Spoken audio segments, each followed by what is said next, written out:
طرح اپنے کھیت میں سبزیاں توڑ رہا تھا۔ اس نے اپنی ٹوکری میں بھنڈی، ٹماٹر، کدو اور آلو رکھے ہوئے تھے، مگر بڑا کریلا کئی دنوں سے جوان ہو چکا تھا۔ وہ بہت پریشان تھا کہ کالو کوا کسان اسے کیوں نہیں توڑ رہا۔ آج تو کریلے سے رہا ہی نہیں جاتا اور وہ کالو کوے سے کہتا ہے، مالک میری طرف بھی دیکھیں، میرا رنگ دیکھیں، میرا آکار دیکھیں، میں تیار ہوں کہ میں بھی اس کھیت سے منڈی میں جاؤں اور کوئی مجھے بھی کھائے۔ تم کریلے ہو اور کوئی تمہیں پسند نہیں کرتا، نہ کوئی بچہ اور نہ کوئی بڑا۔ مجھے تم سے کچھ نہیں ملنے والا، کیول تمہارا بوجھ اٹھانے کے سوا۔ یہ سن کر کریلا نراش ہو جاتا ہے۔ میں بھی تو ایک سبزی ہوں، آپ مجھے ایک بار آزمائیں تو صحیح، مجھے موقع دیں۔ اگر اوپر والے نے مجھے بنایا ہے تو ضرور میرے اندر کوئی خوبی بھی رکھی ہوگی۔ کریلے کی یہ باتیں سن کر کالو کوے کو کریلے پر دیا آتی ہے اور وہ کریلے کو بھی توڑ کر ٹوکری میں رکھ لیتا ہے اور سیدھا منڈی کی طرف جاتا ہے۔ آج تو وہ جوان کریلا بہت خوش تھا۔ وہ کھیت سے پہلی بار نئی دنیا جو دیکھنے جا رہا تھا۔ نہ مجھے کریلا نہیں چاہیے، آپ باقی کی سبزی کے پیسے لیں اور کریلا کسی دوسرے کو دے دیں۔ او بھائی، یہ بھی تو سبزی ہے، ایک بار کہا نا، سن لیا کریلے، میں نہ کہتا تھا کہ کوئی تمہیں کھانے والا نہیں۔ اب میں تمہیں اپنے گھر لے جاتا ہوں، ہو سکتا ہے میری پتنی ہی تمہاری بھاجی بنا لے۔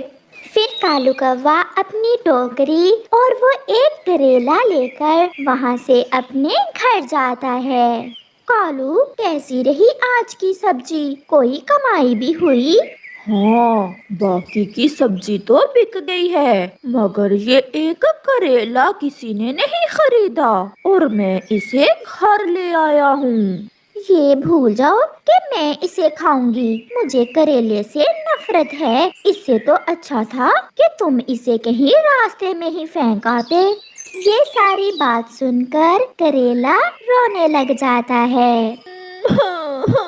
مالکین، اس لیے تو مالک مجھے توڑ ہی نہیں رہا تھا، میں نے ونتی کی تو مالک نے مجھے توڑا۔ آپ ایک بار مجھے بنا کر تو دیکھیں، میں آپ کی ہنڈیاں میں جا کر 4 چاند لگا دوں گا، میں بہت سوادشٹ بنوں گا۔ تمہیں تو میں فریج میں رکھتی ہوں۔ پھر گوری کوی کریلے کو اٹھا کر فریج میں رکھ دیتی ہے۔ کریلے کو فریج میں بہت ٹھنڈ لگ رہی تھی، مگر وہ بیچارہ کیا کرتا، کوئی اسے کھا بھی تو نہیں رہا تھا۔ اسی جنگل میں ایک کبوتر اور چڑیا پڑوسی تھے۔ کبوتر کئی دن سے چڑیا سے ملنے نہیں گیا تھا، اس لیے چڑیا پریشان تھی کہ کبوتر کیوں نہیں آیا۔ چڑیا اپنی بیٹی سے کہتی ہے، گڑیا، میں آپ کے انکل کبوتر سے مل کر آتی ہوں، آپ گھر میں ہی رہنا۔ چڑیا کبوتر کے گھر جاتی ہے۔ کبوتر تو بیمار تھا اور وہ ایک چادر لیے اپنے گھونسلے میں لیٹا ہوا تھا۔ کبوتر بھیا، کیا ہوا؟ آپ بیمار ہیں اور مجھے کسی نے بتایا ہی نہیں۔ چڑیا، شریر میں جان نہیں ہے، بہت کمزوری ہو گئی ہے، نہ جانے کون سی بیماری لگی ہے، مجھے تو کچھ معلوم نہیں ہو رہا۔ چلیں، میں آپ کو بلبل ڈاکٹر کے پاس لے کر جاتی ہوں، ایسے بیٹھے رہنے سے تو آپ ٹھیک نہیں ہوں گے۔ پھر چڑیا کبوتر کو ساتھ لے کر بلبل ڈاکٹر کے پاس جاتی ہے۔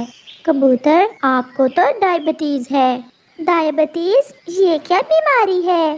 یہ بہت خطرناک بیماری ہے، اس سے کبوتر کے شریر میں شوگر کی ماترا بڑھ گئی ہے، اگر اس کا بر وقت علاج نہ ہوا تو کبوتر آپ بچ نہیں سکو گے۔